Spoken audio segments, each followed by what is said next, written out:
வீட்டில் ஐஸ்வர்யம் குறைவதற்கு காரணம் என்ன தெரியுமா? இதை தெரிந்து கொண்டால் நிச்சயமாக வீட்டில் ஐஸ்வர்யத்தை குறைய விட மாட்டீர்கள்.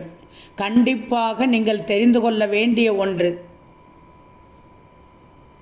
அகற்றப்படாத உடைந்த பழுதான ஜாமான்கள், ஒட்டடை தூசி படைந்த சுத்தமில்லாத அறைகளை அடைத்து தட்டுமுட்டு ஜாமான்கள் இருப்பது, அறையின் குறுக்கே கட்டியுள்ள கொடிக்கயிறு, அங்கும் இங்குமாக தொங்கும் அழுக்கு துணிகள், அழுக்காக இருக்கும் சாமி பூஜை பொருட்கள், கண்ணாடியில் ஒட்டப்பட்ட பழைய பொட்டுக்கள், சுருட்டி வைக்கப்படாத பாய் படுக்கை போர்வை, தண்ணீர் சொட்டி கொண்டிருக்கும் குழாய்கள்,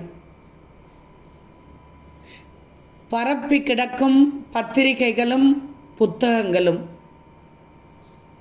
சுவரெங்கும் உள்ள காலண்டர்களும் போட்டாக்களும், தரையில் சுற்றி கொண்டிருக்கும் தலைமுடிகளும், பீரோ பிரிட்ஜ் கதவுகளில் அதிகமாக ஸ்டிக்கர்கள் ஒட்டியிருப்பது, அரிசி உப்பு மஞ்சளை சுத்தமாக காலி செய்வது,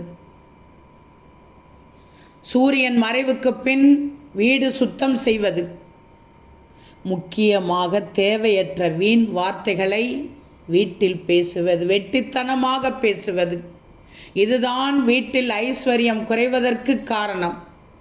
எனவே இதையெல்லாம் உங்கள் வீட்டில் இப்படி இருந்தால் உடனடியாக அதை அகற்றிவிடுங்கள். செய்யக்கூடாத தவறுகளை செய்துவிட வேண்டாம். வீட்டில் ஐஸ்வர்யம் குறைய நீங்களே வழிவகுத்து விடக்கூடாது.